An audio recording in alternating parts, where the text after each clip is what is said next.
Hey, what's up guys? Today I'm in Berry Avenue. So today I'm going to choose a house from Berry Avenue and recreate it in Bloxburg. Let's get right into this. And this is the house I'm going to go for, guys. I just absolutely love it. It's a winter cabin. Just look at how the whole cabin has been raised. I'm just loving this dining area. I can just imagine sitting down with the family or entertaining guests here. It is just so cozy and cute. So here is the back of the house, another space where we can just chill out and just look at the design of the windows. I can't lie, this is absolutely incredible. However, I can't lie guys, I am a bit worried because I feel this is actually going to be really difficult to recreate in Bloxburg. Let me just now go inside of the house and oh my god, look at this. This is super cute. I absolutely love it. So we have a living area here. I mean, just look at this fireplace. And over here, we have an open plan kitchen diner. And through here is, oh my days, look at this bathroom. It's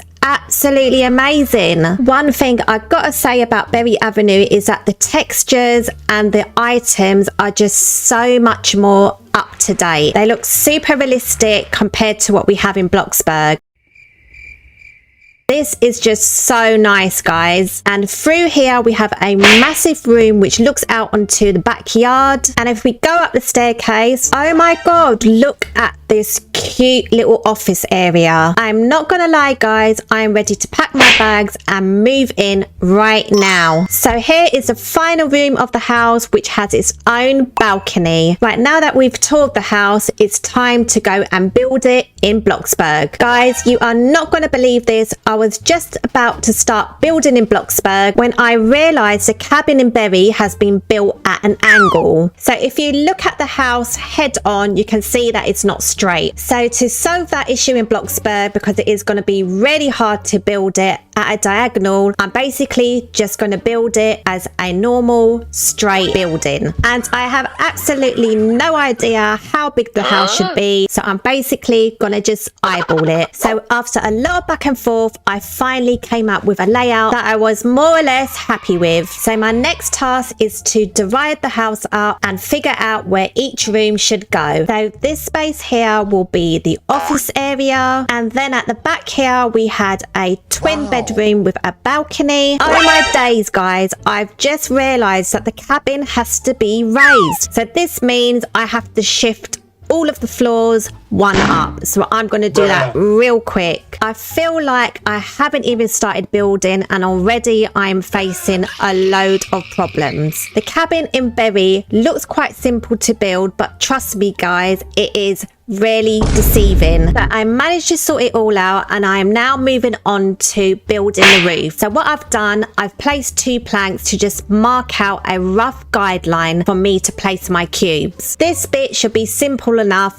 All I've got to do is place my cubes using the transform tool and then I should be good to go. So I've now managed to place most of the roof using cubes, but what I've had to do is double it up because the texture of the inside of the roof is different to the outside. Now moving on, I think the first room that I'm going to start building will be the kitchen. Nice. So I'm going to get a few of the counters in. In goes the oven and the sink, and somehow I now have to adjust the roof so that I can make my custom window. So I have my window here using a transparent cube. Then I basically will just frame it using some beams and pop it into place. My window is now in place and all I've got to do now is adjust the cube so I can patch up the roof. Next I'm going to go in and build a custom shelving unit around the fridge, and this is where the transform tool came in really handy. It would have been an absolute nightmare to try and build this without it. So this kitchen is turning out to be custom galore. I now have to build a shelving unit over the washer and the dryer. Guys, I'm not gonna lie, I am absolutely knackered, but I've now decided to change the sink and make a custom sink so it looks more like the one in Berry Avenue. So here is my custom sink. So all I've got to do is just transform it into place and build the unit around it. I'm actually now regretting it because I am now thinking, how the hell am I going to build a tap shaped like that. So I really have to be a Bloxburg sweat right now. So what I'm going to do is use a cube and a rod and keep on moving the cube to place the rod. I said a rod, but I actually meant a beam. So I'm just going to do the last bit, just going to adjust my cube, and hopefully it's going to work.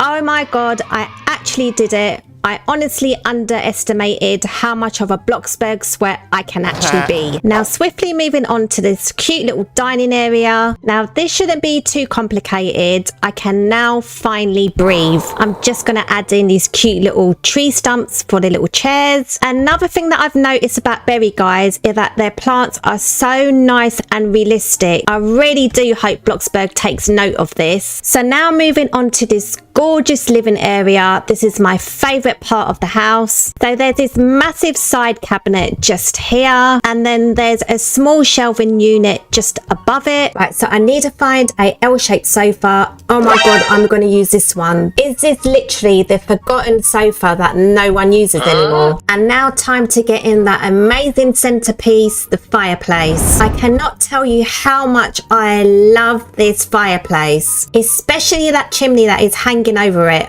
I am in love. You remember I was going on about the textures in Berry. Now look at this rug. Just look at the texture. Now the closest thing I can find in Bloxburg to that texture is this small flower thingamajig. So I'm gonna go with that. And with that sorted, it's now time to move on to the workspace area. Now this workspace area is definitely a clever way to fill up your hallways. Now the only thing that I'm gonna custom build here is this IKEA inspired desk. Okay, first things first, I've got to get the shape of those drawers right, and to do that, of course, I'm going to go in with a load of basic shapes. That is practically done. Now all I've got to do is build the rest of the desk. In with the tabletop, just going to add a few bits and pieces, and I'm basically done. Over the other side of this wall is the twin bedroom, which as you can see is looking a bit of a mess, but hopefully with a few tweaks here and there it will be ready to decorate. So I'm gonna go with these modern beds here, and I think I will use these for the wardrobes. It is a bit of a shame because of the shape of the house. I can't actually put the wardrobes right up against the walls, and unfortunately there is no way around it. Right, I am now about to put in the balcony doors. This is going to be a little bit more work because I basically can only place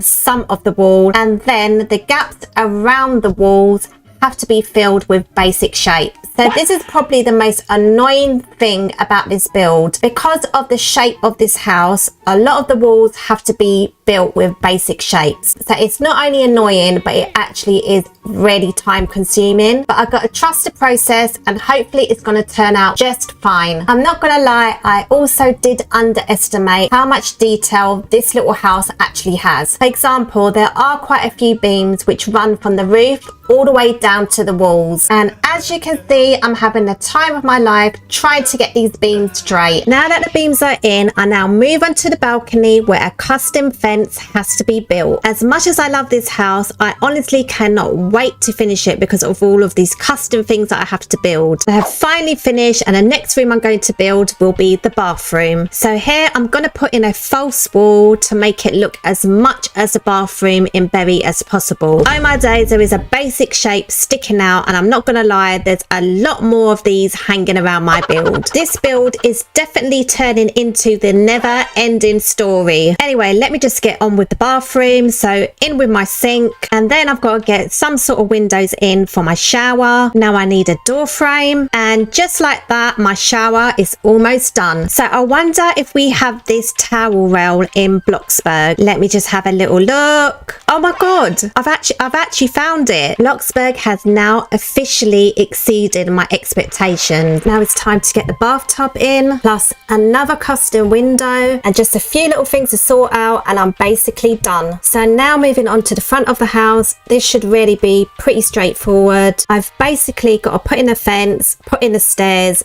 and that is about it. And now moving on to the front of the house, which will basically be a replica of the back of the house, apart from the fact that I'm going to add this dining table plus this little space here to plant a big tree. So I've made a little space for the tree to go into. All I've got to do now is find that tree, which is a little bit difficult because Bloxburg trees aren't as realistic as Berry Avenue. So in that case, I'm just going to go with a basic pine tree and hopefully it's going to work well with the build. Oh my god guys, I have just noticed this pink mansion on Berry Avenue. Oh my days, look how nice it is, and it looks just like the Barbie dream house. I've got to build this next. Comment below if you want to see me do that. So I'm back guys, and it's now time to tour my winter cabin from Berry Avenue.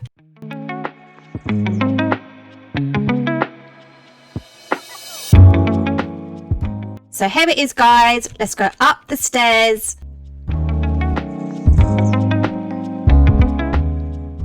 And here we have a lovely decking area where you can sit with your family and have a meal. I did try to make it as close to the house in Berry Avenue as possible. Now into the house we go. So first into the living area. And as you guys may already know, the thing I love about this area is this massive chimney fireplace thing going on here. It's giving cozy, rustic, and I absolutely love it. And here is the dining / kitchen area. So this was probably the only room where a lot of custom things had to be made, such as the sink, the shelving around the fridge, and the shelves around the appliances here. Another thing that I really love are these cute little stools. So now let's move into the bathroom. But here we have our sink and our custom shower. Toilet is just behind me over here. And then we have this really nice built-in bath. So I can basically have a bath and look out of the window. How nice is that, guys? Right, moving into the next room. This is the largest room of the house. We have a massive bed over here, some seating, and then some wardrobes on the wall over here. Another great feature about this room is that the doors open onto another decking area. And here is the back of the house. Now going back in and up to the second floor, we come into this office area. I really love it, and in particular I really love this IKEA inspired desk. Now into bedroom number 2, and here we have a really nice twin bedroom, simple but super cozy. And again we have doors which open into a balcony area. I mean, just look at that. One thing about this house, because of its unique shape, the beams were a bit hard to place and get right, but I think somehow I managed to pull it off. So let's have a look at the backyard. Down the stairs we go. And we have a little barbecue area here, as well as another seating area around the campfire. And then, of course, a trampoline. I really hope you like this recreation from Berry Avenue to Bloxburg. If you did, please give this video a like and tell me what you would like me to build next. Thanks for watching, guys, and I will see you in the next one. See ya!